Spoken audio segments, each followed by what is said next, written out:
So we look as though we're good to go. Hello, everybody. We have our next Zoom on one. We have the pleasure of having Phil Monastra and J.R. Heberle joining us.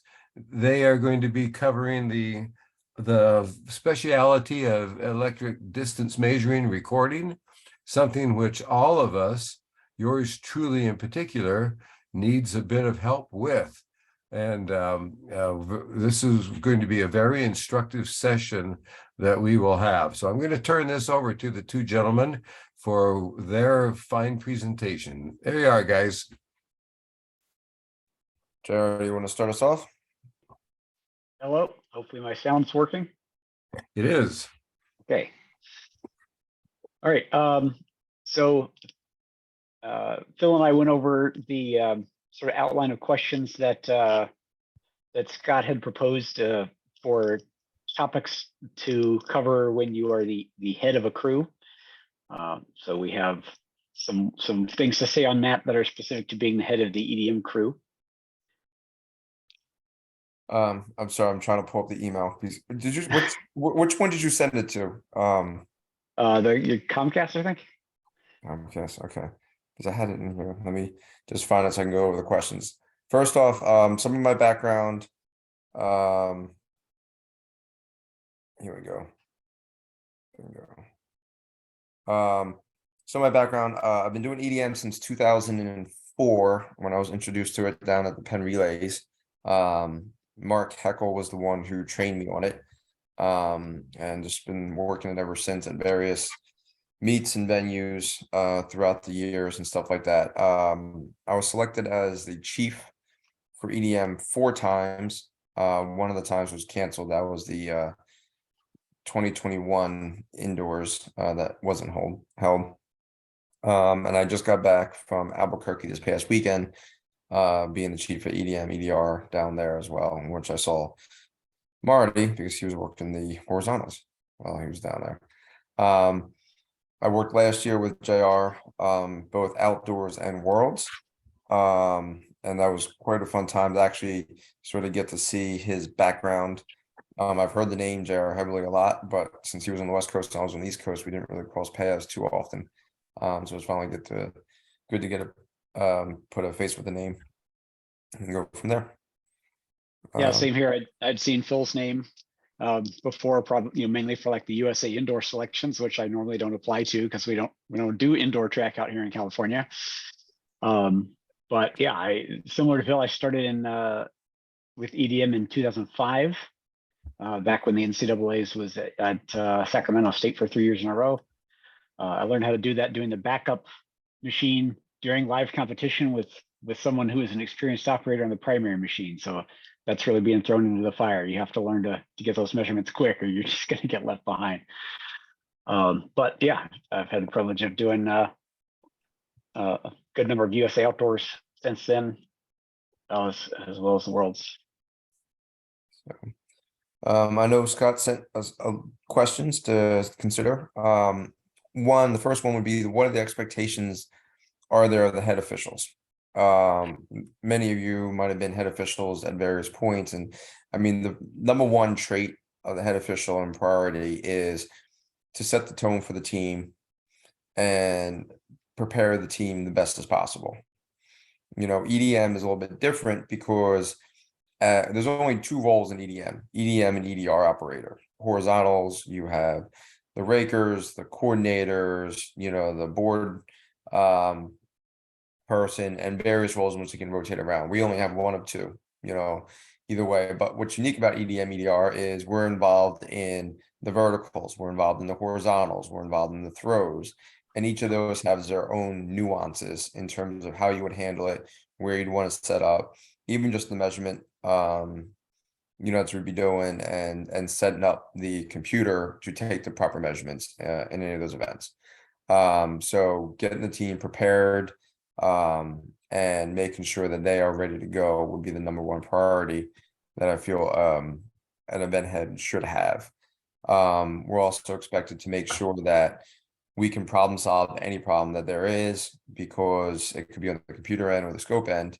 And with doing so, you have to know the ins and outs of everything. So therefore, if your crew member has a question or a problem arises from the crew, you're able to handle it. Just like if you're the event head at the horizontals and someone has a question how they're going to be doing whatever position you assign them, you need to know the ins and outs in order to be able to explain all that to them. So, do you already have anything to add in particular, or?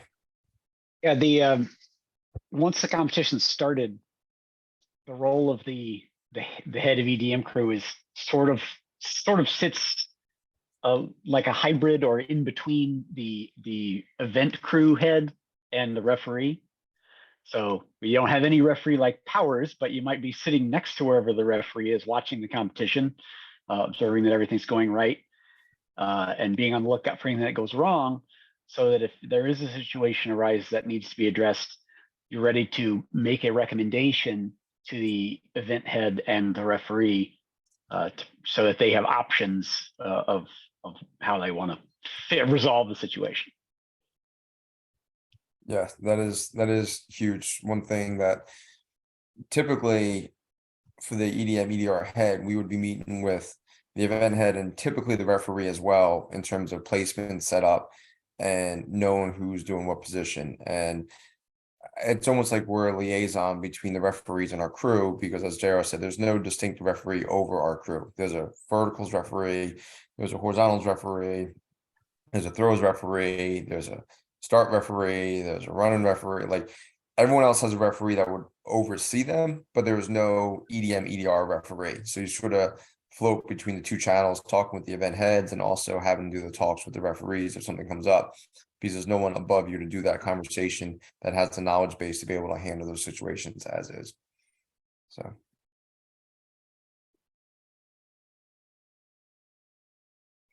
So the next question, what do you personally do to prepare for your duties? Once I find my crew list, I immediately start trying to research, who they are. I email them, say, hey, tell me about you, tell me about your resume.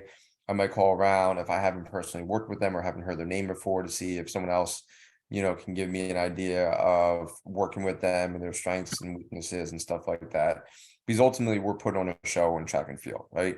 The track meet is the show. The athletes are the actors and actresses in it, and we're just the crew that gets the show produced for the whole world to see. And so you need to know the strengths and weaknesses of your crew members so you set them up for success.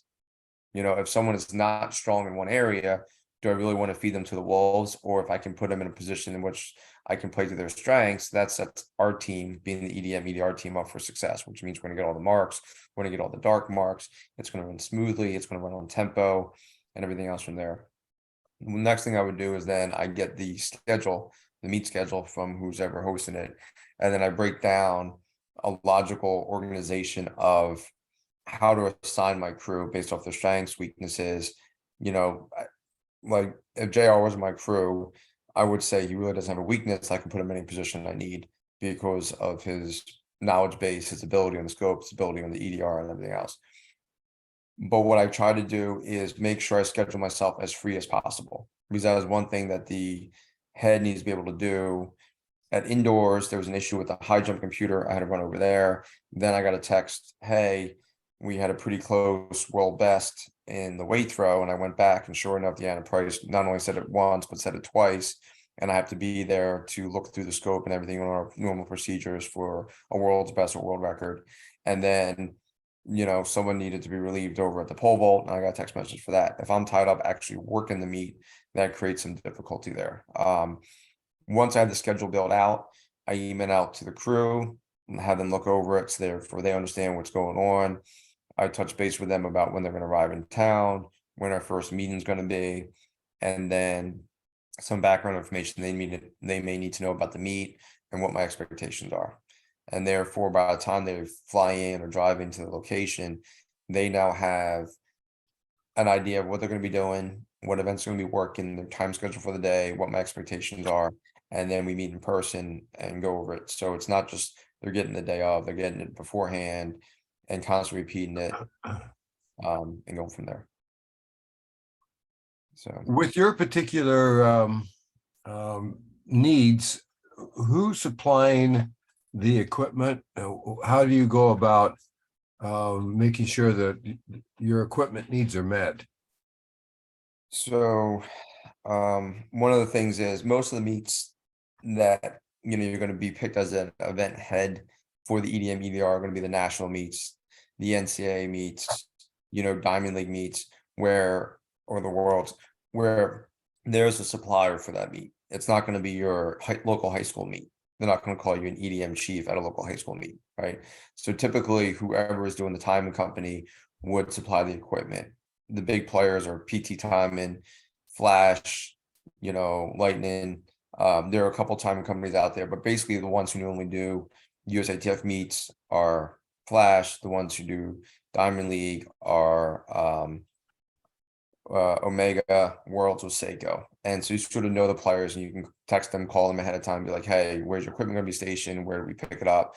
And therefore we sort of know what the company is and we sort of know what equipment we're going to be using. Flash has Gowins and NATO's, Seiko has their own equipment, Omega has their own equipment, and then PT Timing has NATO's. And therefore I can sort of prepare my crew in that respect, letting them know what they're going to be expecting, or if it's something I don't think they've used yet. But a really good EDM, EDR operator will know how to use any scope regardless and know how to set the program in the EDR computer to receive information from that scope to measure the distance and everything else. So a reason why I asked that question is that we had recently quite an extraordinary event in Pocatello, Idaho. They did not use EDM, EDR there. They did not. Yeah. They And so what do you know about that particular reason? Why weren't people prepared to use it? Any ideas?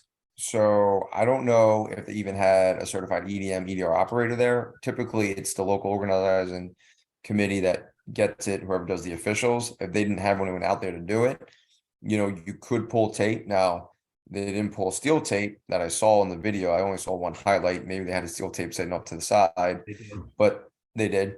Now, the next step is, was that steel tape a certified steel tape or not? Because if it's not a certified steel tape, it still doesn't count, because then they can claim the calibration isn't accurate.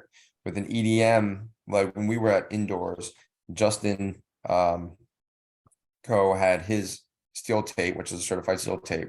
I use that to get the initial test mark, measurement down a sector line or from the runway. And then I calibrated my equipment to that steel tape pull and then also had another reference mark. So for our step to sign the paperwork and put documentation in for Deanna Price's well best, we had the EDM, we did 2 shots on the mark. One was the actual mark that we recorded, then we did a second test shot to confirm the measurement was accurate. We had the certified steel tape. After the meet, Justin and I then shot the sector to make sure the elevation matched, because it was indoors or on turf. And we can only have so much drop in elevation, otherwise the record doesn't count. I saw their wooden board on the turf.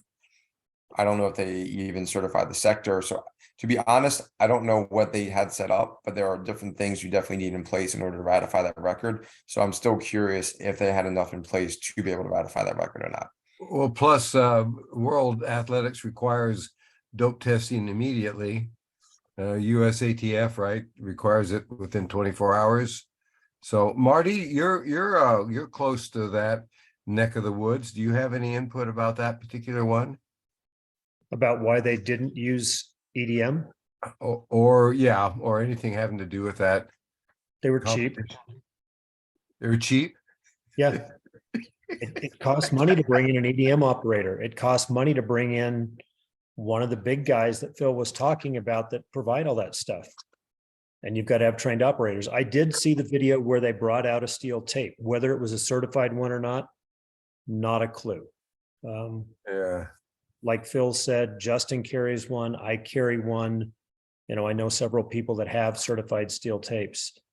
You can calibrate to a known surveyed point. Like on an indoor track, you can shoot the 60-meter dash. If the track has been properly surveyed, you can shoot that to verify that your instrument's within cal.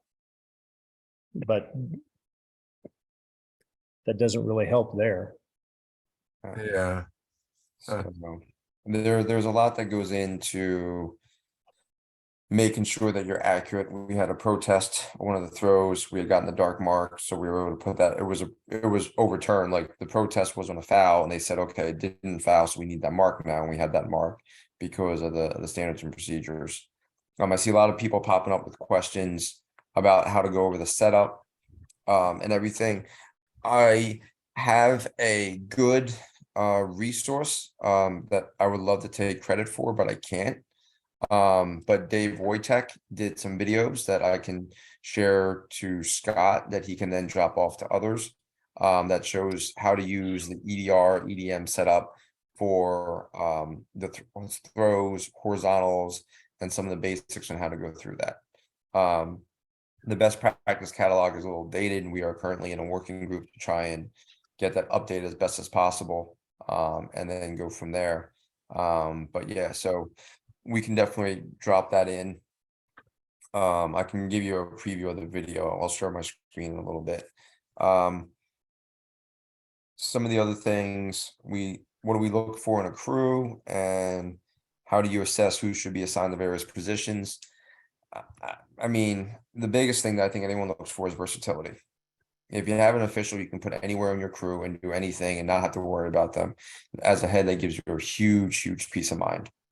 And that is what you're looking for. So versatility. And the second biggest thing that I'm looking for is communication.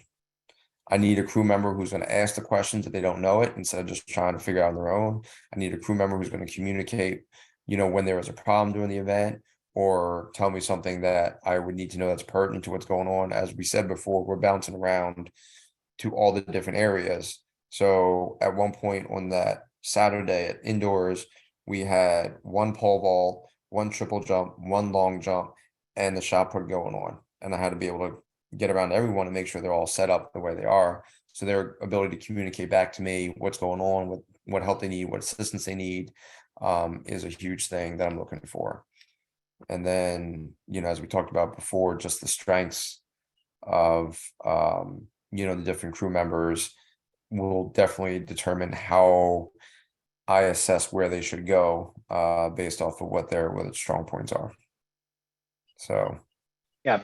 So a couple of particulars to EDM, EDR. As Phil said, there's only two jobs on this crew. It's EDM and EDR. Unlike one of the field event crews, there might be six or eight different jobs. So say for example, for NCAA West prelims, I've been assigned a crew of people as an EDM/EDR crew.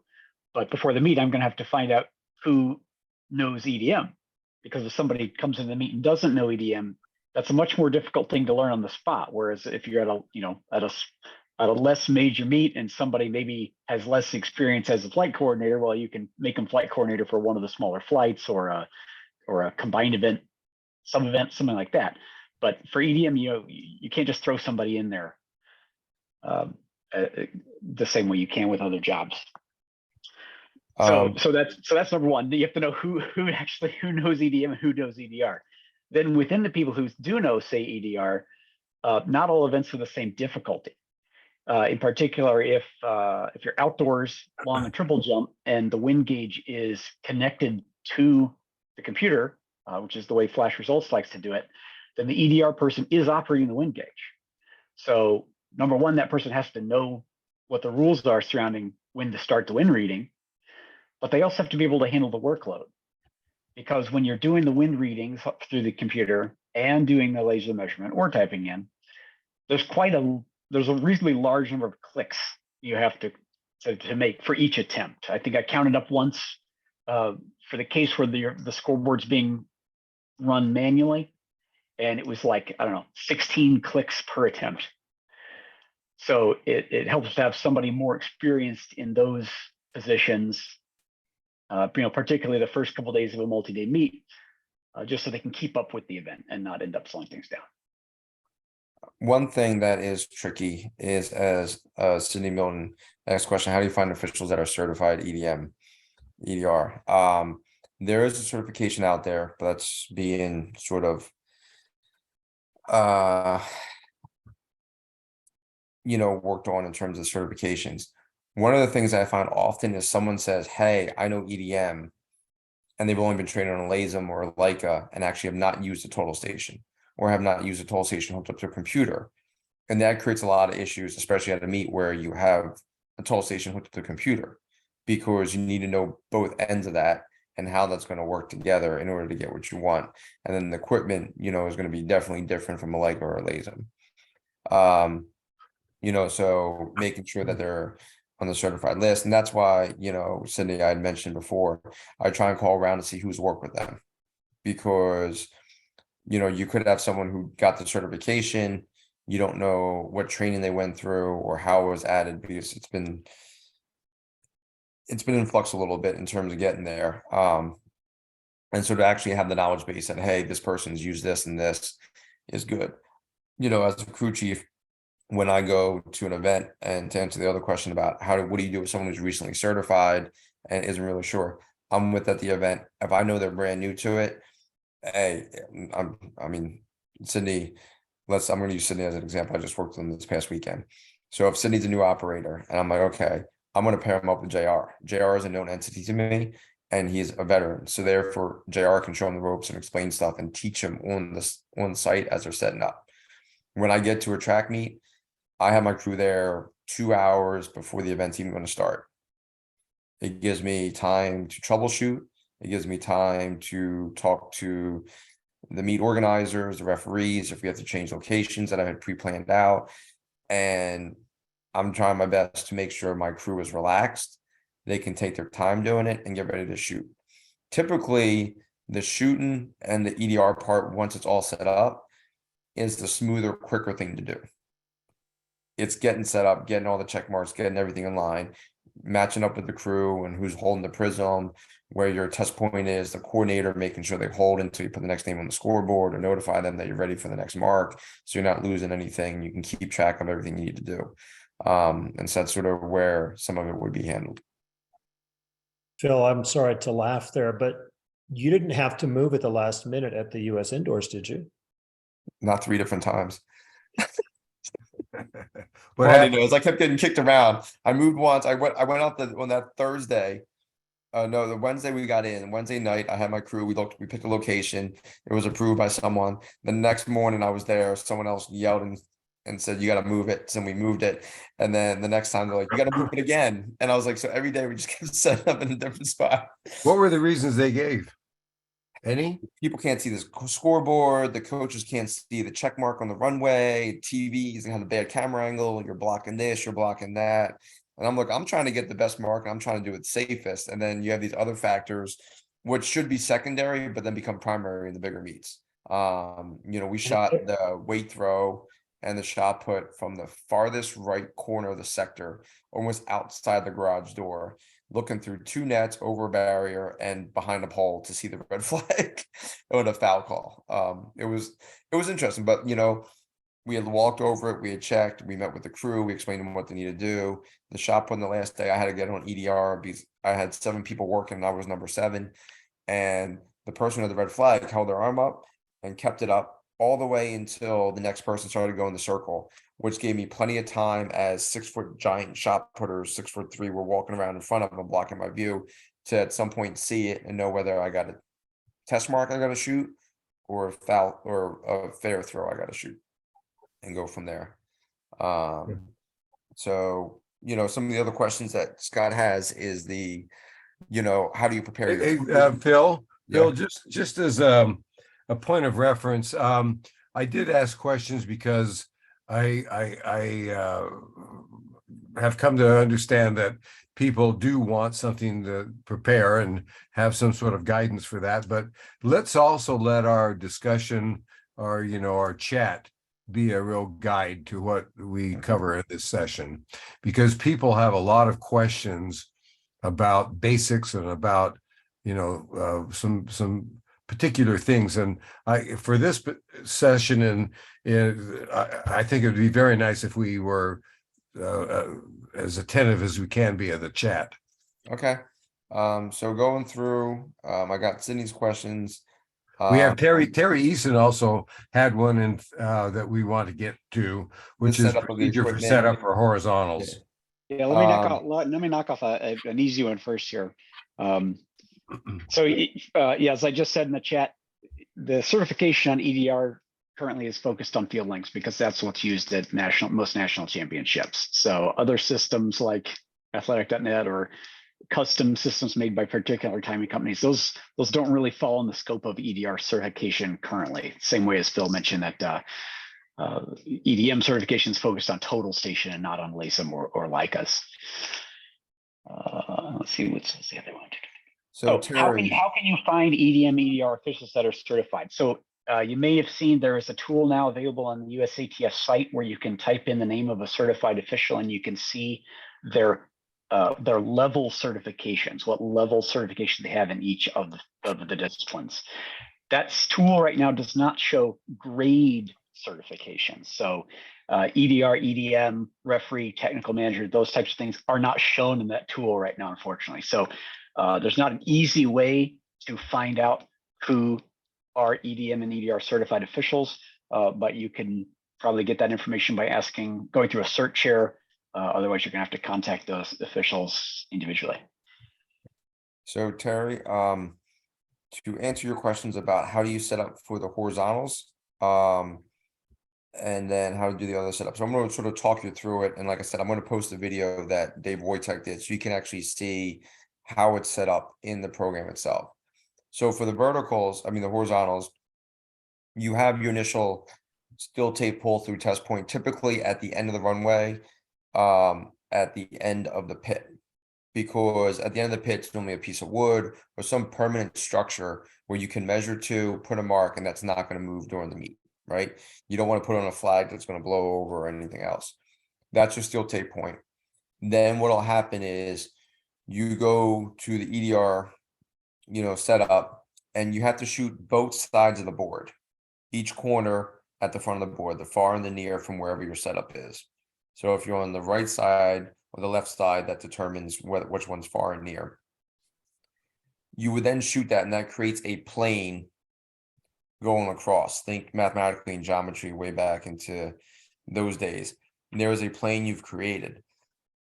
And therefore, when you have a mark in the pit, it'll reference that plane to get a distance. Just like when you have someone jumps to the side of the pit and you put the extension of the toe board out and you pull the tape straight through to that, the EDM, EDR equipment does that for you, which is nice. And that's why they have the 2 reference points on the initial setup that they have going on.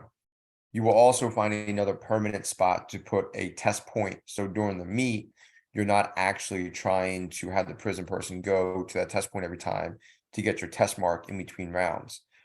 Any reflector will shoot back typically. So I put one on the corner of the pit, the metal structure that held the pit in Albuquerque. For those who don't know, everything's raised up, the runways, the track and everything. So that thing wasn't going to move. It had probably 2,000 pounds of sand in it, at least, if not more. It wasn't budging. That corner was going to stay there. And that was our reference point. For the throws, you have to program in the radius. You get to select the radius of the circle. And those who know throws know that the hammer, disc, and shot would all, have one radius or another, but they're not the same. So you select the radius of the circle that you're using, and then you measure the center of that circle. Because when it calculates that difference, it's going out in the sector, and it just will subtract the okay, let's see if I can get the picture of the slide up there. Oh, here we go. JR sharing the screen. So Right. So for the discus setup, so sorry, this is a slightly older version of Field Links, but the procedure is the same. It's just the icons are different. So in the event setup for a throw, you'll select your event, and the radius will be filled in automatically. So javelin 8 meters, weight, hammer, and shot 1.067 meters. But if you did discus 1.25 meters, you can adjust that if you want to, if you have a ring that's out of spec. But there are other ways of handling that. And then you click the set controls button, and you aim the total station to a target at the center point of the circle and click the set button here. and it takes a measurement, distance and angle to the center. So that's for the throws. For the throws, you'll notice on set controls, there's just one thing to measure there, one center of the circle.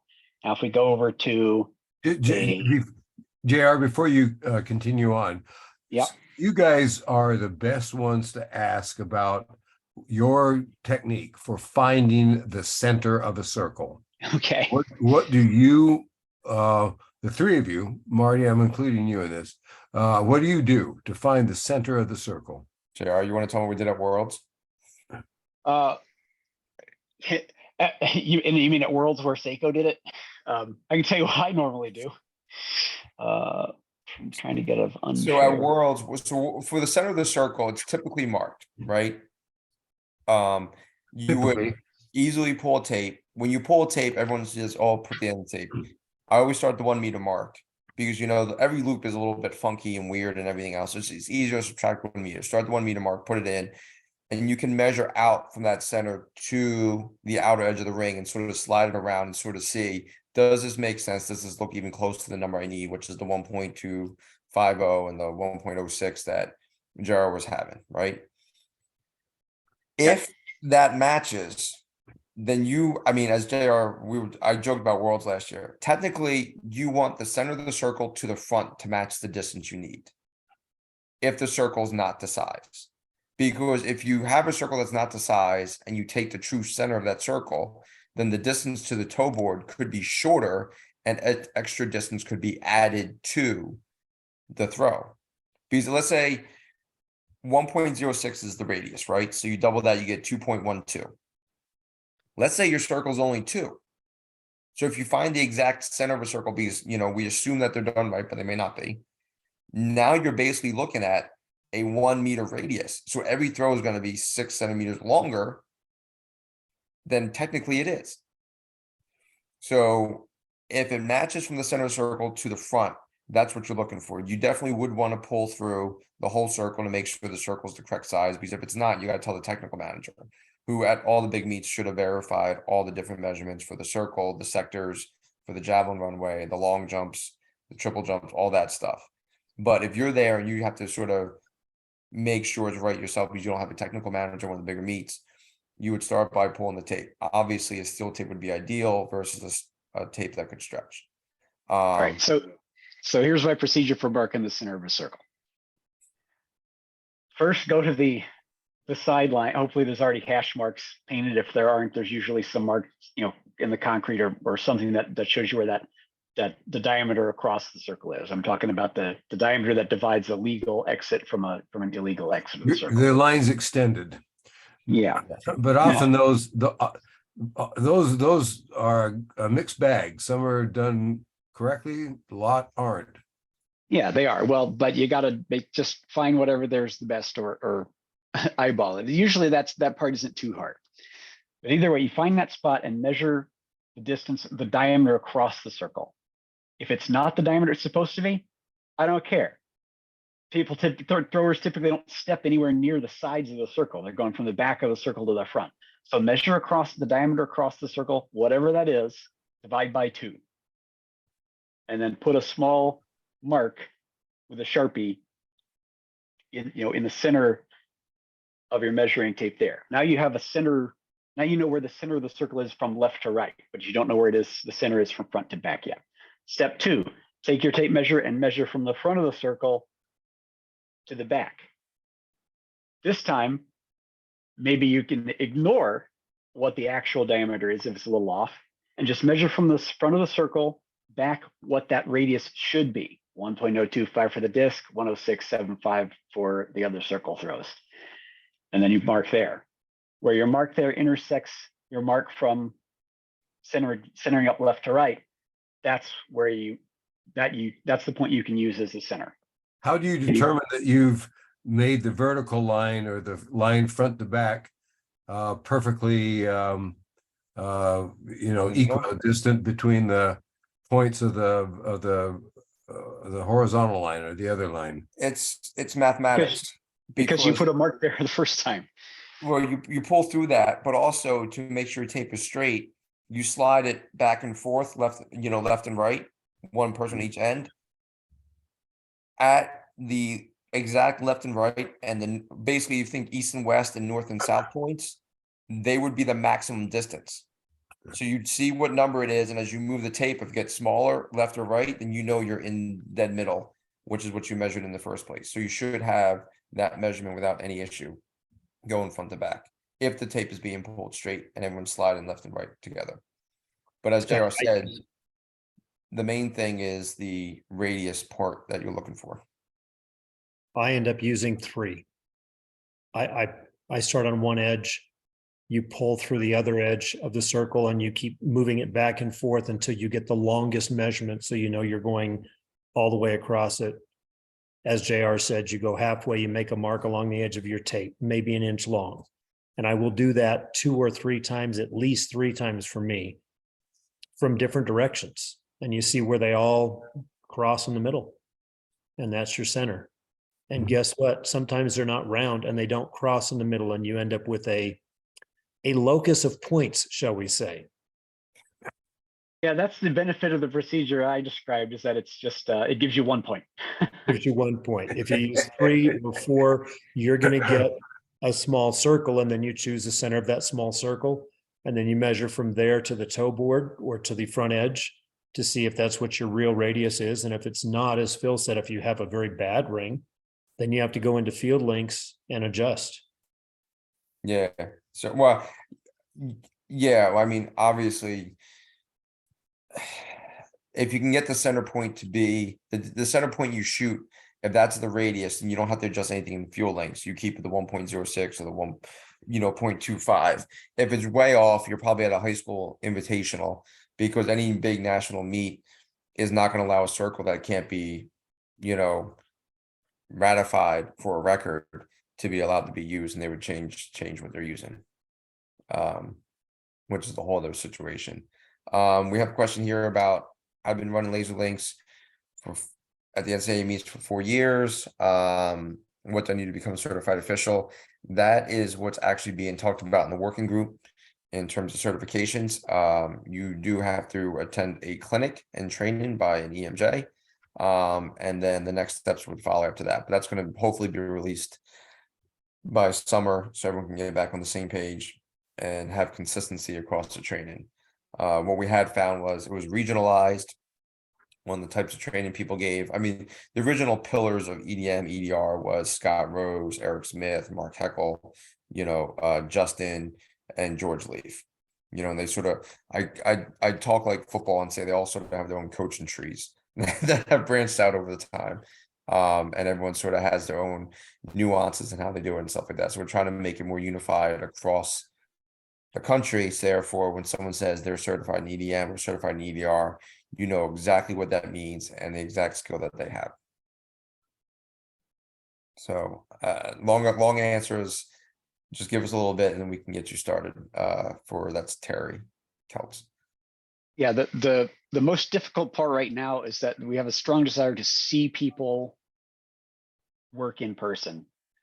Due to the history of nowadays the EDM and EDR certifications can only be granted by the National Vice Chair of Certification upon recommendation of EMJ.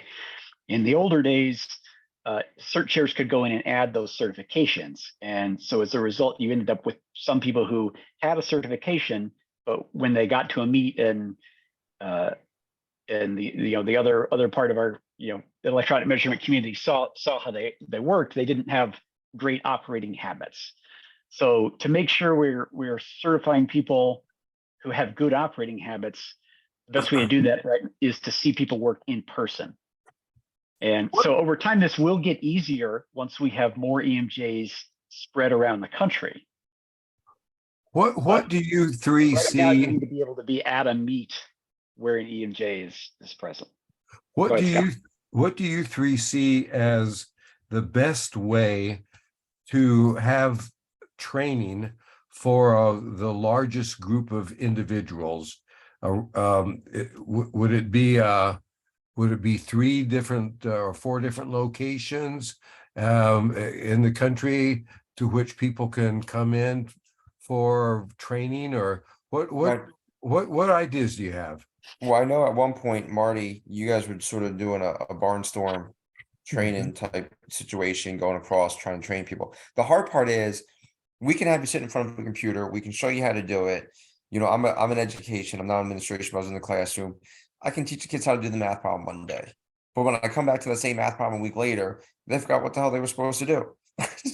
So then it's like the consistency and seeing them shoot on a regular basis, making sure they know what they're doing, you know, is one thing. And a lot of people, you know, will have their system. They know their system and how it works. And the problem is when you go to a meet and you're selected for the bigger meets, you don't know what you're going to touch. You don't know how you're going to, what operating is it going to be Mato? Is it going to be Gowan? Is it going to be a Seiko? Is it going to be Omega? They all have their own nuances and how to actually set up the scope itself and make changes in the scope.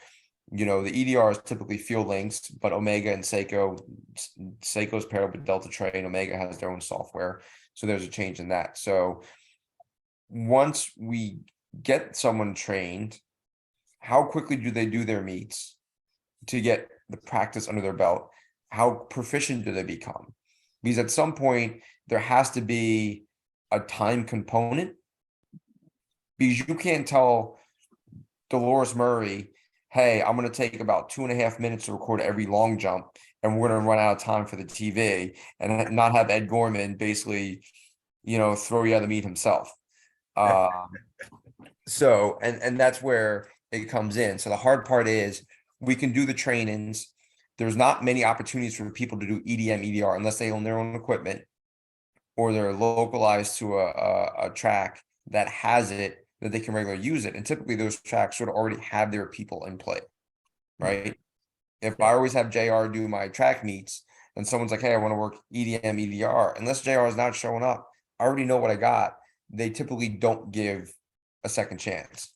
I think some kind of mentoring program at the bigger meets to give people, as JR said, a dummy scope to shoot and practice, or any meet where EDM is going to be used. But then again, you're asking the company to bring a secondary equipment, right? So if I need 3 total stations, now I need 6 to have the other 3 people train. And so that's where some of the inconsistency comes in. Everyone has a long jump and a high jump runway, right? So people can see you run the long jump and high jump at any track meet in America, middle school on up. But not everyone's going to have a total station for people to be able to see you at a meet on a regular basis. There's also a lot more people who are master certified, because an EMJ is basically the master level of EDM, EDR. There's a lot more master certified horizontal officials and vertical officials and throws officials than there are EMJ operators. So If I could answer your question where you were talking about numbers. One of the reasons why George Leaf went with me so many times on these training things is because George had so freaking much equipment. When you're trying to do a training, 2 people on one piece of equipment is good. 3 is okay. More than that, they don't get enough stick time to learn. And so George would bring along maybe 6 or 8 systems. I'd bring along something else. So we would typically be able to do anywhere from 12 to 18 people in a class, but that's kind of a max because you're limited by the amount of equipment you have. I mean, Phil, I'm sure you and JR, when you train, you have the same thing. If you've got more than 2 people, somebody's standing in the background. yeah, I do a lot where I'll pull people into pen relays and just have them work with me. So I'm there sort of giving them live action training, but that's a one-on-one type training they get, you know, but I have the flexibility at that meet to do that, right? And, you know, a total station on the cheap end, computer, everything is going to cost you about 1,500, right? Maybe 2,000, right? So if you're asking for 10 of them, someone's got to put out 20K of equipment cost, right? And then they have to be calibrated, and it costs a couple $100s to calibrate them every year. So to keep that running and keep those numbers up is definitely very difficult. But the thing, as Marty said, let's say he trains 20 people. He goes to El Paso, Texas, and trains 20 people. Does El Paso, Texas really have enough meat for those 20 people to get regular use to get better at it? That's the next question. Now that you have the 20 people there, where do they then follow up their training they had, where they go a year and a half without using it and then be like, ah, crud, I haven't used it in a year and a half. I'm kind of rusty. Yeah. You So know? let me demystify. This is pretty theoretical and a tangent conversation here. So let me demystify for people who haven't had the hands-on experience with EDM before. Why it's not so easy just to give you a PowerPoint that explains how to do this. The initial steps in setting up the total station are: you pick a location. Well, I've got some slides we could talk about that if you like. But then you have to set up the tripod, put the total station on it, and level it. And that's something that you have to learn to do hands-on and practice hands-on. Then when you get to aiming the total station at the target, again, it's hands-on. You have to learn, you have to get the feel for the machine, hands-on, turning the knobs to do it. It's just not something you can learn watching slides or a presentation. Now, fortunately, the schedule of training we did in Pacific Association this year, last year we did an EDM clinic, last year we did an EDR clinic. This year we did an EDM clinic classroom session, and then we had 2 all-car meets at University of California, Berkeley. And because it's an all-car meet, we were able to set up multiple total stations at one event and have people go hands-on. We actually, this Saturday, we had 3 machines and 3 people. So all 3 students got the whole day without having to wait or take turns. And by the end of the day, all 3 were better than I would expect them to be for as far as the skill levels they have going into their first real meet. They're better than I expected that they needed to be. Now, one of the questions on the chat was, what are the steps? What are the exact steps to be certified? So let me show you the chart from the certification guidelines. These are the requirements for being EDR and EDM grade certifications. And the key one, you'll see it says recommendation from the EMJ who administered the test. This is the sticking point right now and why there's a working group about this now. There is no the test. There is no one the test. And so the point of the working group is to clarify what that test is. What are the skills that need to be demonstrated?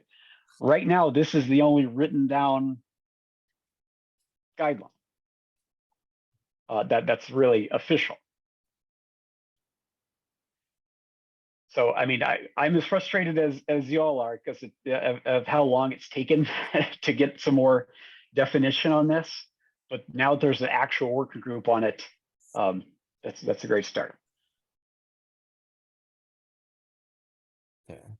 So some of the other questions: how do you find an EMJ for meet that you can go to and is willing to watch? There is a list of EMJs. I think there's 13 of them on the list. But then you also have to make sure that they're available, and 13 spread across 50 states doesn't really give you much flexibility to stumble upon someone. Like I said, there are many more masters in the horizontals or verticals or throws to have them than there are at the EMJ level. Is there hands-on training during the training? Yes, Phyllis, there is hands-on training, but again, part of the working group, one of the things is just setting out the rules and the protocols and procedures, just making sure that everyone has a uniform thing. So when I get someone and I say, you're an EDR for the meet, they know exactly what their responsibilities are, what they're going to do, and part of the setup and everything else. Part of the working group is also training, because sort of once we know what we expect each position to do, then we can mold the training around that. And therefore the training matches the expectations. Because one thing we don't want to do is train you one way and then you get to meet and then someone's watching you be like, that's not how you're supposed to do it, because this is what your responsibilities are as the EDR or the EDM and everything else. Terry, there is the finals. So there's 2 ways to get to the finals. Depends if you have 1 flight or 2. And Jay, I don't know if you can set that up. With 1 flight, at the bottom of your window, there is a prelim button next to all active button. If it's 1 flight, it'll ask you to create a final from the flight. You say yes, and then you hit the prelim button and it flips it over to final. If you have 2 flights, you got to go out. JR, can you put your screen up again with the rounds?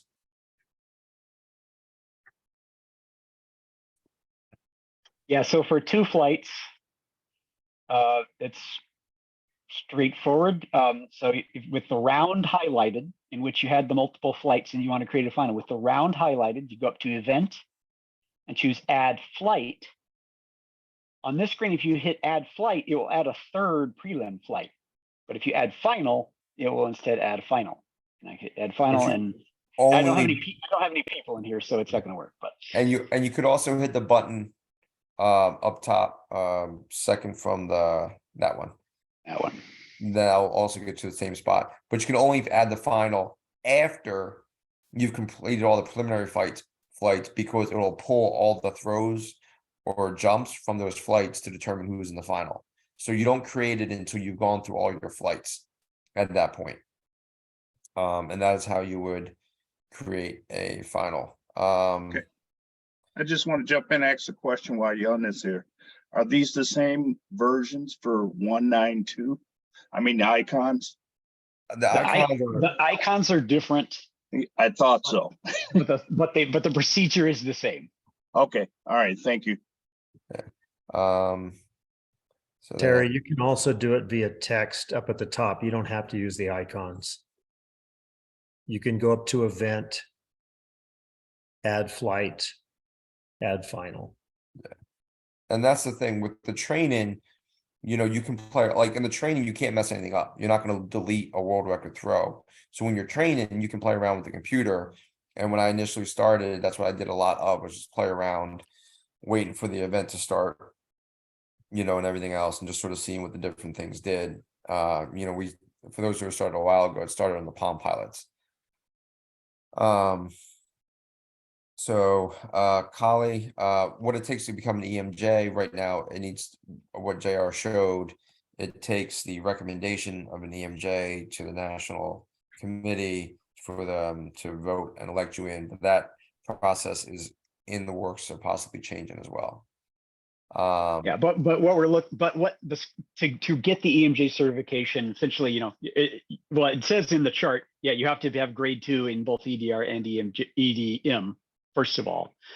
But beyond that, we're looking for both experience training and as well as the skills to be a crew chief. Yeah. Can you show them how to change the final number of athletes? Are you talking about the number of athletes accepted to finals? Phyllis, you can unmute yourself. Basically, for an example, they'll say 8 to the final, but then you have a tie for the 8th place. So then you have to bring then they want 9 brought to the final. A lot of people don't know how to add the additional person. So when you put it in, Jared, do you have the rule books loaded? When you put it in, you pick the rule book, and as long as the rule book states that, you bring in an extra athlete if there's a tie, the program actually automatically does it. If you pick the right rule book and you have a tie, it'll say the number of athletes to the final has changed because of whatever reason. It'll either be a tie or not enough people have a mark, but that's now changed because an attempt counts as anything. You can actually have no recorded distances to get the finals. But in terms of the initial setup, you can either change how many go in, or you can add the athlete specifically to the final. JR is trying to rig that up real fast. Okay, thank Yeah, you. hold on. I've just discovered I have Field Links version 192 in my machine, so let me switch over to that.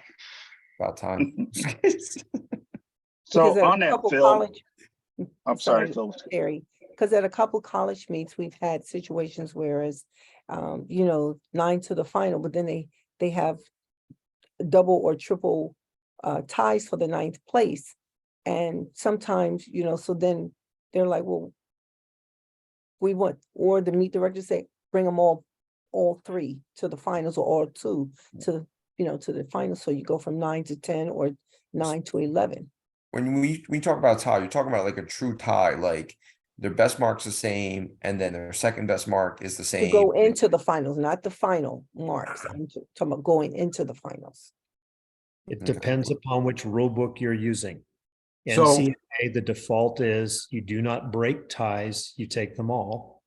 However, the games committee can tell you to break them. USATF, you always break the ties. World Athletics, you break the ties. Yeah. So as Phil already said, if you have the correct rule book selected when you set up the meet, it will automatically do it for you.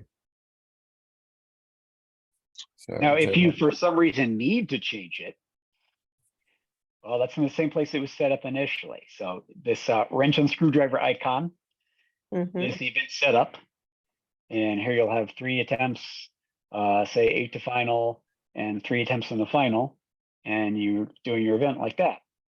You can go back into that and change the number of athletes to the final.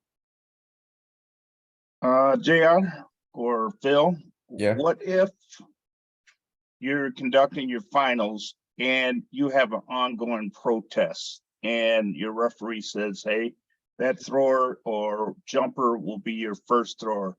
How do you Well, put that person in? did you throw that our way because we were the EDM EDR crew for the Darrell Hill shot put last year at Outdoors? So that was very interesting. So JR put an athlete in for the throws, or just an athlete in general. So what happened last year is they wanted Darrell Hill to throw first because there was an ongoing protest in the shot put. He protested a throw in the second or third round. I think it was the second round throw he had fouled, or it was foul called. He protested it. It went through until we were going to the finals. They did not want, they couldn't just not include him because the protest had been decided. And so what wound up happening is you pull the athlete up. So I'm not the one who had the protest. JR got protested, but they didn't let us take him to finals. The program's going to take the 8 to finals because Darrell Hill's throw is still a foul, right? So what happened is we had to do a test measurement for the athlete. Now, in the Corkin 1.9192 is that if you do a test measurement outside of the athlete, the previous throw for the next athlete gets put on the board immediately. So if Terry fouled his 4th throw, and I do a test measurement in the screen you're currently looking at, and then I pull up Terry, automatically shows a foul on the scoreboard. So you have to stay in the previous athlete. So what wound up happening was interesting. I had to go to Ryan Krauser. Krauser was the last thrower in the finals. He would throw. Okay. I recorded his mark. Then, of course, the end of the round happened. So you have to do a test measurement. So then I did a test measurement to confirm that we were still in calibration. Krauser's distance is still on the scoreboard because for EDM EDR, one of the easiest reference points is the scoreboard for the coordinator of whatever event to know when the next athlete's up and you're ready to go as an EDM EDR. If you don't put the next athlete on the board, you're still doing something. That coordinator should be staring at that board waiting to give the athlete the signal to go. Then what I did is there's a command in 192 Alt-I, which does the generic symbol for whatever the event is. So this was outdoor, so it was a USATF symbol. I did Alt-I to send the symbol to the scoreboard. That was Darrell Hill being called up. Because I could not put Darrell Hill's name on the scoreboard because technically he didn't make finals. But they wanted him to be able to get his throws in case the protest was upheld. I still haven't left Ryan Krauser because I have to do a test measurement on Darrell Hill's throw. Darrell Hill threw. I took a test measurement. So now I've done 1 measured mark and 2 test measurements while still in Krauser's athlete profile. And then once I got Darrell's marked it down, then I backed out of Krauser and went to the next athlete. I think Pippery was the first thrower in each round. And then we went from there. So there are workarounds, but you have to be on point and you have to make sure you don't hit the wrong button because if anything gets on the scoreboard that shouldn't get on the scoreboard, you're in a lot of trouble. Right, and the particulars there are due to a bug that's in the current version of of Field Links. But like the short answer to how do you put someone in the finals under protest in the EDR, you don't. They don't move Gotcha. forward. Because technically they're not in the finals. You just put a generic thing on the board and you do test measurements every time they throw to get the mark that you need and write it down on the dark mark sheet, which is a separate score sheet that has all the athletes. Every throw, you just put a dash until a foul is called and you got to record the dark mark and then you take the test measurement, write it in there, and you have that sheet. So therefore, if any protest is upheld, like it was with Geist at indoors this past Sunday, it was his 5th round throw, it was a foul. got the dark mark. They upheld it, so they wanted the mark. So I told them what the mark was. I had to wait until the 6th round that he came up, because otherwise I have to pull him up. And once I pull him up, it's going to throw a distance on the board once you enter it, because Flash and most of the companies have it. Once anything is changed in an athlete, it goes right to the scoreboard. You can't not have the scoreboard automatically get it. So his 6th throw, I pulled him up, put the mark in, and then actually entered the 6th round throw, which wound up being a foul for him. But yeah, so you have to do a test measurement for the dark marks and keep that set aside. Thank you. So it looks smooth out there on the TV, right? No one knew anything. Draw Hill came up, USATF, and we eventually had to, but everything else behind the scenes was definitely a little bit more anxious. And that's part of where, you know, the training, you can go to a training, you can take your time setting up, you can shoot random marks, but when you're under pressure, not making a mistake, keeping the pace and the tempo of the meet, being fast enough on the scope, knowing what buttons to push, not push, and everything else to keep track of everything going on the EDR and writing it down, and then also doing the form of conformity, knowing when you're going to get your test mark and getting that done in between rounds without really having anyone know that there's a delay going on and you've actually shot 2 marks, the one that went to the scoreboard and your test mark for a reference at the end of the round. That's where the pressure comes in, and you can't really train that per se. Like, you sort of need that live fire and see how the person responds to that. Vertical EDR. You want to pull up a high jump? I'll show them how to set up the heights and the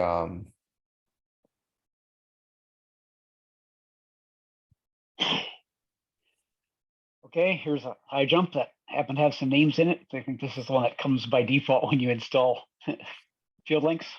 so if you go to setup, We go to the wrench and screwdriver icon for setup. We'll leave it on metric because it's easier. We'll leave it on all for alive groups, which means don't use 5 alive, just everybody's normal flight. The hardest part about setting up the vertical event is putting in your height progression, particularly if it's not all even spacing. You know, frequently you'll have the first couple bars will be wider spacing than the higher heights. But so you'll start by putting in your opening height and pick a number. And an ending height, well, we know there aren't predefined ending heights of a vertical jump, so you just need to go a height that's high enough, but not ridiculous. And an interval. So this is a high jump, so let's just say 5 centimeters. So start, end, and interval. And oh, that one didn't make sense. Let me make it 180. And then you hit apply. Now this view button appears, and you hit view, and it's created a series of bars that are all the same spacing. If your height progression doesn't have all the heights in with the same spacing, you can click a height one at a time and hit this little pencil in the hand icon, and you can edit that and make it a different height. You can also hit the plus button here to insert heights in the list. So you got to edit that for a while until you get the height progression that matches what's on the flight sheet. Then you hit OK. and then wait. You got to do the start heights. Oh yeah, I shouldn't do it. I shouldn't do it like that. I should do it the other way. Ha, ha, ha, ha. All right, let me check everybody back out. Yes, check everybody back out. Okay, so instead of doing what I just did, where you can check in the whole flight at once, which is convenient if all or most of the people are there and they in a throw or a horizontal jump, you're gonna check people in one at a time so you can set the starting height. So if you click the X over here under the status column, the X means they're DNS. But if you click that, you can get all the options. So you can do toggle from DNS to being here, suspend, set the athlete up, which you really only have to do if you're using 5 alive, or the one we want now, set the opening height. So the first choice in the list, of course, is the opening height of the whole competition, or you can pick whichever opening height each person has chosen. So I think that is Akoff was first on the, no, Jones was first on the list, so we'll put her in at 160. And if you notice, once he put the opening height in, it checked her in. Because the only way we knew the open height is when they actually checked in and told the official their opening height. Right. So let's do the next Akoff at 155, and Sims we'll do at 150. Right. Do 170. Do a 170. Yeah. More complicated. Okay. I want to show something that people are probably noticing here. That's Right. a little bit different. So right now, if he Now, scrolls down, yeah, go ahead, Phil. only one person has an arrow. Typically, you have 3 arrows, up, on deck, on hold. That's because only one person is actually in at that height. So if he clicks on Adrian Sim and makes her pass the height, go. Well, past- first of all, let's continue with this example using all 4 people. So I'm going to click this all button down here and make Oh. it switch to active, and that way my people who aren't checked in will go away. So we get rid of some visual clutter there. And notice in the lower left corner it says bar height is 150. Sims was the only athlete starting at 150, so she's the only one up and no one's on deck because it'll be Sims again if she misses. Now, what do you want to do next, Phil? Make Sims pass to the clear the height and go on to the next one. Oh, make the height. That's different from Yeah. pass. Okay, I know. make it 150. All right. So now we have the bar 2 height is people. automatically gone up to 155. So make them both clear the height.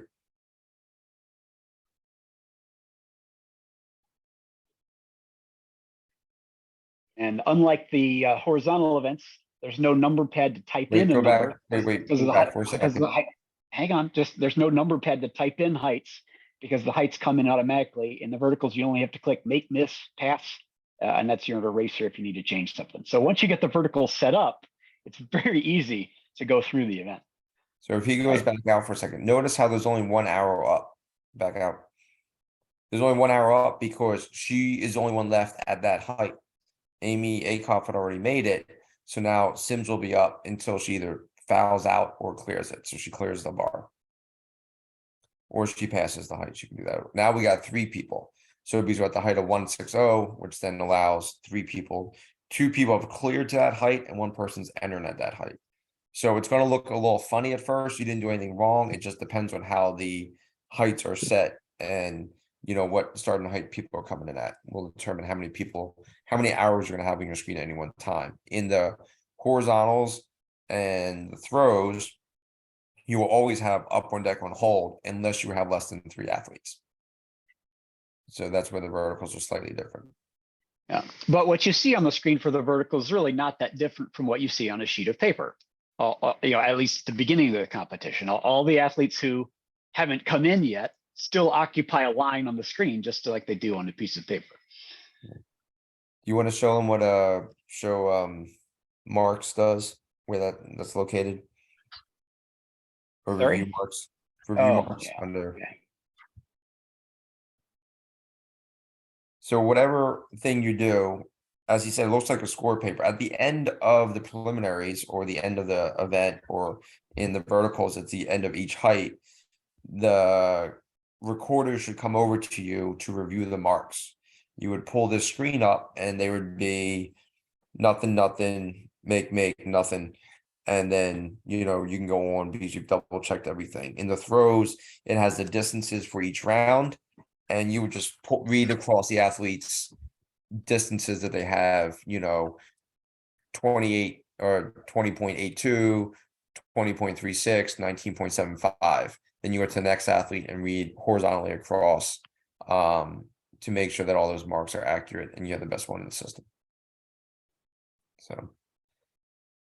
And in this case, notice that at this point in our little competition here, we've only got the bar up to 160, but Look Jaeger has passes for 160 and 165 because we have entered a starting height of 170.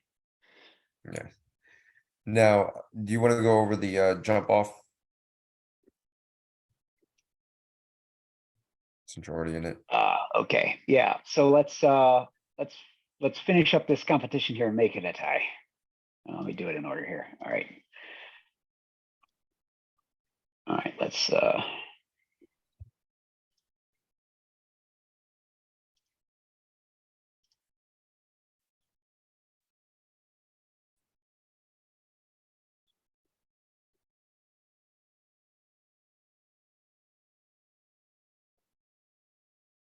all right, let me go to review mark screen just so we can see what I did. Not view standings yet. All right, so there's our competition. Now we can see we have an unbreakable tie between Jones and Acuff. How do we set up a jump off? This is the weirdest thing in Field Links, in my opinion. To set up a jump off, you go to view standings, which you can go to under event view standings. or you can click this 1, 2, 3 icon, gives you the standing screen. Here we can see that they have 2 people place number 1. That's correct. And to set up a jump off, we go to options, set up jump off. So it's not anywhere else under the event menus. You have to go into the standings first and then under options, set up jump off. And at this point, this is something you don't do all that often. So it's helpful to read the screens here because it will tell you what you need to do to make it the right thing happen that you're trying to do. Select an athlete on the following screen to participate in a jump off. Athlete displayed in bold will be added to the jump off. Athletes will compete in the jump off in the order they're added. So it matters the order that you click on people on this screen. So we'll keep the order that well, let's see, Jones was first in the original sheet and Acuff was second. So I'm going to click Jones first and then Acuff and then hit OK. And it says a jump off flight for the event round has been created. OK. And now now it looks like nothing's happened here, but we've collapsed the little tree of events here. So we click our plus next to high jump to go round 1 again. Click the plus next to round 1 to see our list of flights. We've added a jump off and there are 2 people in our jump off. Now you want to click the wrench and screwdriver icon in the jump off and you can confirm whether you have the correct interval or not. And I believe we should have 3 or is it 2 centimeters? Definitely not 5. It's definitely not 5 centimeter increment for a high jump off. Already flashing me 2. Thank you. All right. So do be sure to check that before the jump off starts because once that interval set there, the jump off will automatically make the bar go up and down. You don't have to enter any heights from here on. So for example, if they both make it 165, you notice you can't enter a second or third attempt because they only get 1 per height at the jump off. All right, now the bar height's automatically gone up to 167. Now if they both miss, bar automatically went back down to 165. And you can go all day up and down as many times as you need, just the same as if you're working a jump off on paper until it's resolved. Unless people decide to retire at the same time and not end the jump off and both get gold medal. Right. So let's see. Anyone else have questions I'm going to throw in the chat? There is one here. We're going to use GeoVado, but instead of regularly using field links, we're planning to use MLM along with the grid that deducts the event specific grid I. That field links automatically calculates. Outside of being prepared for the meets that use field links and other applications, what is the downside to become proficient in MLM settings? There's nothing wrong with you becoming proficient in MLM settings. However, I find that people who rely heavily on MLM never really learn the EDR side. And I think one of the biggest things to get into an ENJ status is knowing how the computer and the scope work and troubleshooting. Am I getting a reading? Is it the wire? Did I select the correct scope in EDR? Did I do this? Like, there's a marriage between the computer and the scope, and knowing how that marriage works and how to keep that relationship going for as long as you need it to go for is huge in terms of it. Also, when you get to a meet and you're selected for EDM, now at the national level, they started selecting EDR and EDM people separate. However, at most meets, it's going to be the EDM EDR crew. And then you would be like, well, I've used the scope a lot and I really can get on my mark, but I'm not sure about the EDR. And your chief's going to be looking at you like, well, that's where I got to put you. Now I got to change my setup because you're only proficient at one or the other. So, I mean, it's good to know how to do MLM, but I wouldn't become solely dependent on it because sometimes at meets, you don't have enough crew. Not this year at indoors, but last year we were short manpower and I had to do the computer and the scope at the same time at the national meet. So I was selected as EDM. I had to do both. I was proficient in both and I just sat there. It was for the women's weight throw. I did both at the same time. So that's where having the knowledge base, even if you are EDM certified, you should really try and make sure you have the skill set to do it, because when you're working both, that's a whole different ball game versus just using one part or the other. Yeah, can we show how the EDM is connected to the EDR? Well, with a cable. I don't have pictures of this in my slide presentation, but there's a cable special cable that comes from the supplier of the total station, plugs in the side of the total station. On the other end has a serial connector, and then you need a USB serial adapter that plugs into the laptop. Let's see. Picture anywhere.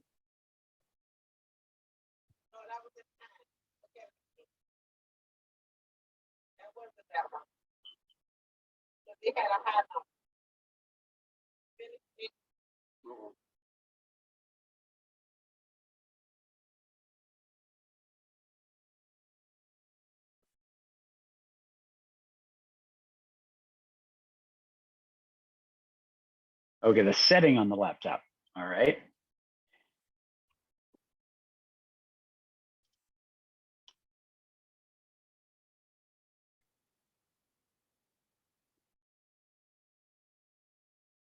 Okay, so this is sort of grade 2 material, or something that's normally done by the timing company. If you're at a meet with a timing company, if your association owns a laser, this is something you might need to know how to do. So under options, preferences, under the laser links tab, you have to select the model of the laser you're using, or one that's close enough. For example, I've often use a Pentax that a timing company out here in the San Francisco Bay Area has. It's a Pentax. It's not this one of these exact model numbers that's listed, but it does work anyway. So you pick the right laser you have there. You have to pick the COM port that your USB serial adapter shows up as. And then 9600, 801 are the most common settings, but that has to match the settings that are in the total station. So if you are plugging in a total station that hasn't been seen on that laptop before and you can't get them to communicate, like you start clicking buttons to take measurements and nothing happens, that could be the problem. You may have different connection settings in field links versus what's actually set up in the laser. And if you need to change the settings in your laser, well, the menu system works different on all of those, but there's frequently a manual that's in the case with it, and you can dig through that and figure out how to find that. But that's definitely something you want to do in advance of the meet if you can, or the day before a meet if you have to, or just show up at least 2 hours early so you have time to work out that sort of problem. And then on the event setup, we talked about the discus or the throws earlier. I'll just briefly do that again. So in the event setup, wrench and screwdriver icon over here on the right, you set up the radius, and then you click set controls. And then when you click set, the computer will ask the laser to take a measurement. That's what you do, pointed at the prism at the center of the ring. For the horizontal jumps, again, wrench and screwdriver icon. But when you hit set controls, you have a choice between near and far. And that's simply the near side of the board and the far side of the board relative to where you're sitting. So for example, if your total station is set up on the left side of the runway, as viewed by an athlete who's running down towards the pit, you're on the left side of the runway, then the left side of the foul line is near. And so you click near and click set to take that measurement. Then you click far. Person with the prism moves it to the other side of the board on the right side of the runway, again on the foul line, and you click sit there. So that's how you get your 2 measurements for setting up the board. This boards 1 through 6 here at the top. That is for if you have multiple takeoff boards, in your high school youth masters type competition. You never see that at professional national championships. But you can repeat that near or far procedure for multiple takeoff boards. And that's how you can do EDM for a type of meet that has multiple takeoff boards. When you do that, though, you have to be careful to set the correct board for each athlete. You also have to have the offset correct too. JR. What are you referring to? The offset, when you were doing the board, when you go back to the setup and it says how far from the initial board, when you click on controls, You don't actually shoot the other boards. You You don't just tell shoot the other how far boards. they Okay. Well, yeah. So that's something I've never done. I'll tell you that. I've never shot multiple boards. So pull or up used set multiple controls real boards, so that's fast. why I didn't know. Yeah. pull up set controls and you go to board 2 or 3 or 4, click on board 2. It says Aha. board 1 to board 2, and you have the distance from board 1 that you would enter in there to get to the different boards. So you got to make sure that's set right, and that shows up when he hits okay. It shows Now, up. if you were to hit set here, could you take a measurement on a board and have it compute the distance by itself? Marty's shaking his head no. That's too bad. That would be a neat feature. So instead, you'll be using the steel tape to manually measure the offsets between your boards and putting them. So Okay, then the one thing I do know is Hey, you JR, can set it's it been with long the other enough. board. I just did it last week in my video. So you can measure it. You Hello? can measure it. Yes, but you only measure it from one point on the board. You don't have to measure Mhm. both sides.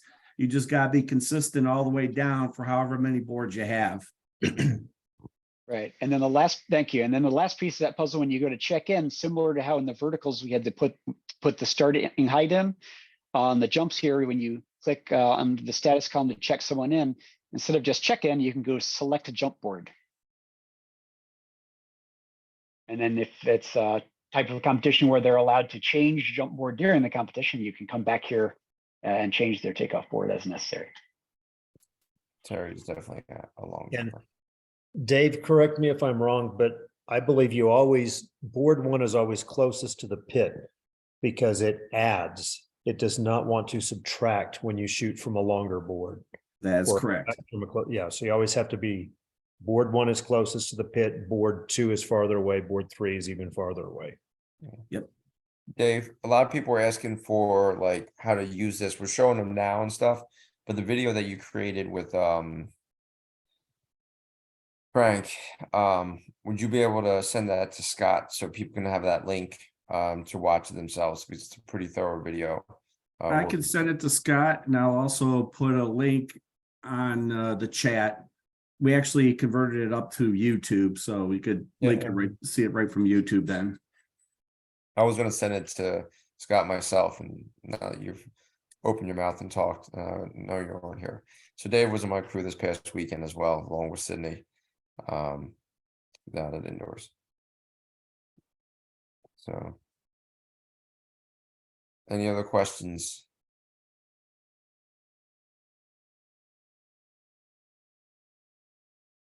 This has been a really interesting session.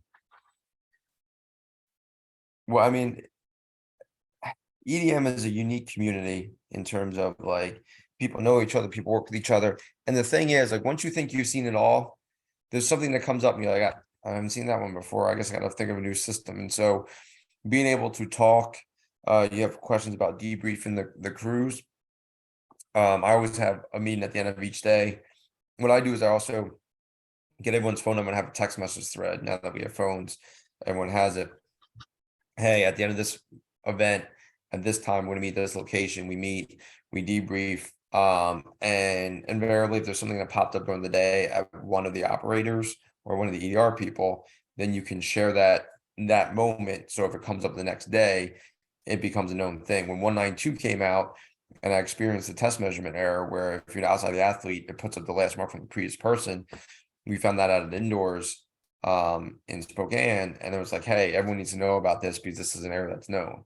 And then when we went out to outdoors, you know, it was reiterated to everyone, hey, reminder, this is the error that's known. If you have to do a dark mark, do it inside the athlete, not outside the athlete when you pull it up and stuff like that.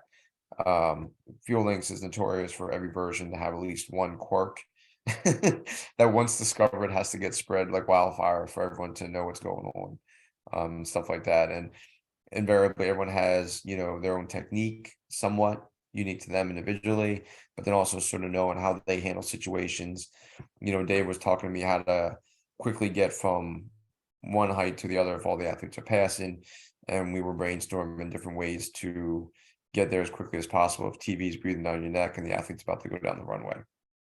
You know, so invariably that always works out well for what's going on.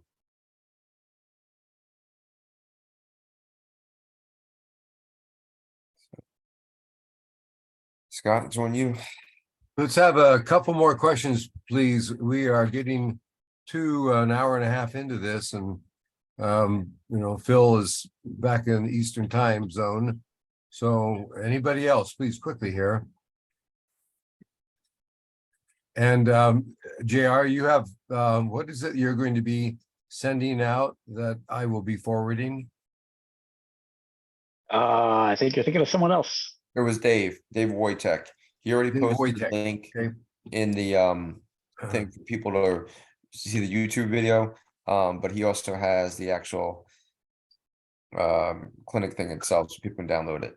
Okay, so he has this reference in the chat for you. If you, a good way to capture that is just take a picture of it with your phone, and then you can reference that. I'll also send you a link to the actual video, Scott, and the link to the YouTube too, for you to have. You could send out if you want. Great, that'd be wonderful. Well, let's go ahead and then we'll end our session here. Thank you very much, you guys, for all that you've done, the preparation that you've gone through, and the you know, the care and consideration that you've devoted to this. We're very much appreciative. I had just a request that, you know, for different sessions that we have at National, we did have a virtual thing for National, what was it? 2 years ago in particular. If we can have an emphasis on that, on EDM and R, that would be wonderful. You know, it just, we have such a need, and we have quite a few people who are very much interested in improving skills and learning skills. And so I'll do anything that I can to help promote, and so we very much appreciate anything along those lines. Tomorrow we have race walking. This is something which, if you haven't right now any real interest in, I would encourage you to change your minds and tune in. The race walking at the Worlds this last year was utterly fascinating. It was really it's a remarkable event, and the more that proficient we have for officials, the better off we are going to be in all aspects of officiating. So please tune in tomorrow for race walking. And then on the 5th, we have a session in which we are going to just chat about things that we've encountered that are a little bit different, that nobody tells you about having in track and field. And there should be some very interesting things coming from that. And then we have a return to a fascinating referee scenario with Marty Johnson and Betsy Reed. Marty's in the Colorado Association, Betsy's in the Nevada Association, and they paired up at one time in particular at a referee scenario that was in Columbus at that national meeting. And it's why I've asked them to pair again, because they make a great team, and they put in a lot of thought to some provocative questions that require a lot of thought and you know, conversation among officials on how to best proceed. So thank you all very much for tuning in. We very much appreciate you doing so. Take care, everybody. God, let me just give one last note for people who are hoping to see a little more, get a little more hands-on with Field Links as fast as they can. If they didn't get what they were hoping to get out of tonight's clinic, Field Links is a free download.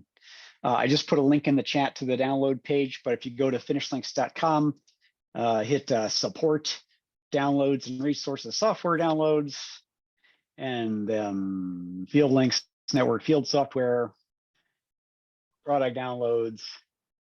This Field Links 1.92 software for Windows. You can download and install that for free, and you can practice, you know, setting up events, entering athletes, entering marks on there. You can't do LaserLinks connection for free. That's a plugin that costs money, but then again, a total station costs money too. But you can do everything but Field Links and WinGauge. You can practice at home for free. Great. Thank you very much, JR. All right, everybody. Pleasure. Take care. Bye-bye.